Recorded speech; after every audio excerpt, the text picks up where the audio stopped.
नमस्कार।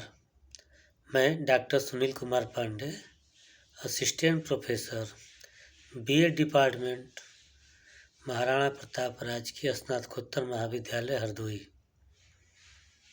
UGCHRDC अलीगढ़ मुस्लिम विश्वविद्यालय द्वारा 5 से 18 दिसंबर के मध्य आयोजित किए जा रहे SRC कोर्स के तहत सेमिनार प्रेजेंटेशन के अंतर्गत assign topic the social and economic impacts of major disaster पे अपना प्रेजेंटेशन देने जा रहा हूँ। जो डिजास्टर होता है उसकी प्रकृति, उसकी मात्रा तथा level of preparedness, effectiveness of response system, इन सब का इम्पैक्ट सामाजिक और आर्थिक जीवन पे पड़ता है। यदि इसका हम विश्लेषण करें तो सामाजिक जीवन के अंतर्गत जो प्रमुख प्रभाव आते हैं, इसमें सबसे पहला तो आता है जीवन की हानि। डिजास्टर के कारण सबसे दुख का विषय होता है कि इसमें बहुत से लोग अपने जीवन से हाथ धो बैठते हैं। जैसे बाढ़ हुआ, अर्थक्वेक है, तूफान है, इसमें बहुत अधिक जीवन की हानि होती है, जो कि बहुत ही दुख का कारक होता है। दूसरा प्रमुख इसका इम्पैक्ट पड़ता है डिस्प्लेसमेंट एंड होमलेसनेस।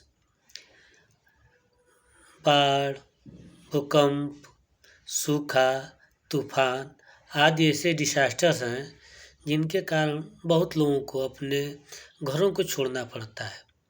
अस्थायी या अस्थायी रूप से वह होमलेस हो जाते हैं, जो कि बहुत ही दुखद परिस्थिति होती है और उसका इनके जीवन पर दीर्घकालीन प्रभाव पड़ता है। आगे यदि इसका हम प्रभाव करें तो break down of social structure. बहुत सारे लोग जो होते हैं अपनों से बिछड़ जाते हैं, परिवार में कोई अकेला बचता है। इस कारण से सामाजिक जो संरचना होती है वो तहस नहस हो जाती है। वल्नरेबल पॉपुलेशन जो होता है, जैसे कि बच्चे हो गए, बुजुर्ग हो गए, बीमार लोग हो गए, इनके ऊपर तो डिजास्टर की मार अत्यधिक पड़ती है।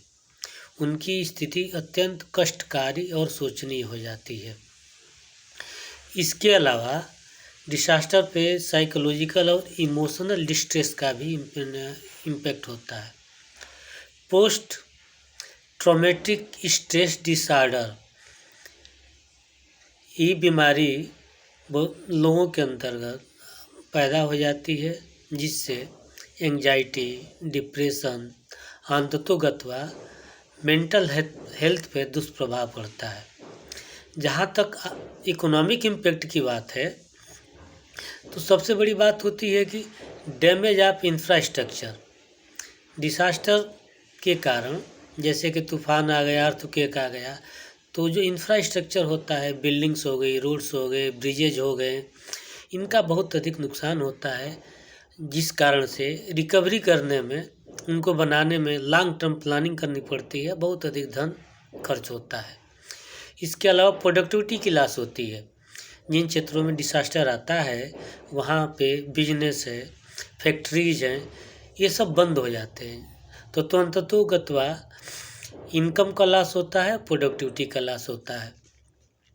नेक्स्ट यदि अगले इम्पैक्ट की बात करें तो उसमें सबसे महत्वपूर्ण है एग्रीकल्चर पे इसका प्रभाव पड़ता है। जिन क्षेत्रों में डिजास्टर आता है, जैसे कि सूखा है, बाढ़ है, वहाँ पे फसलें नष्ट हो जाती हैं, वहाँ के पशु भी नष्ट हो जाते हैं।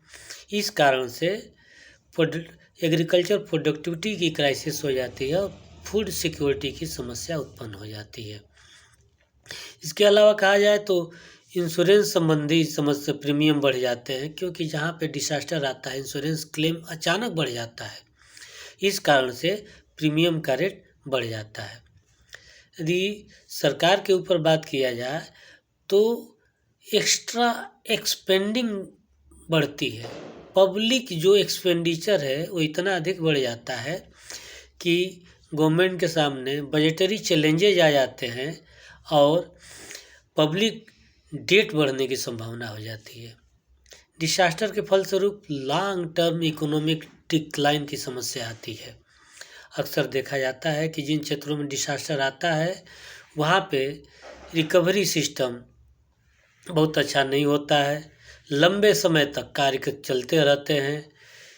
इसके अलावा वहाँ पे इस कारण से प्रोडक्शन की लॉस होती है, इनकम कम हो जाता है, बिजनेस एक्टिविटीज़ कम हो जाती हैं और अंततोगत्वा कहा जाए कि इकोनॉमिक इनइक्वलिटी बढ़ती है। बहुत लोगों का रोज़गार चला जाता है, उनका अपना व्यक्तिगत बिजनेस भी समाप्त हो जाता है और इकोनॉमिक इक्वलिटी इतनी अधिक बढ़ जाती है जो आगे हमको अपने इकोनॉमिक सिस्टम में एक चैलेंज उत्पन्न करती है। तो कुल मिला के कहा जा सकता है कि इकोनॉमिक और सोशल पॉइंट ऑफ व्यू से डिसास्टर का बहुत अधिक इम्पैक्ट पड़ता है। कहना न होगा कि डिसास्टर का इम्पैक्ट सोसाइटी और इकोनॉमिक स्थिति पे ही सबसे अधिक पड़ती है। दोनों ये जो क्षेत्र हैं, सोसाइटी एंड इकोनॉमिक्स, दोनों इंटरकनेक्टेड हैं और हम चाहते हैं कि इसके इम्पैक्ट को कम किया जाए। तो इसके लिए हमको इफेक्टिव रिस्पांस सिस्टम बनाना पड़ेगा, लेवल ऑफ रिकवरी को इम्प्रूव करना पड़ेगा। इसके अलावा हमारा जो इंफ्रास्ट्रक्चर है उसको रेजिलिएंट बनाना पड़ेगा। इसके साथ साथ हम जितना हो सकता है अपने जागरूकता फैलाने के लिए एजुकेशन को भी बढ़ाना पड़ेगा। इस प्रकार से इन सब प्रभावों की चर्चा करने के बाद मैं अपनी बात को यहीं समाप्त करता हूँ। Thank you very much.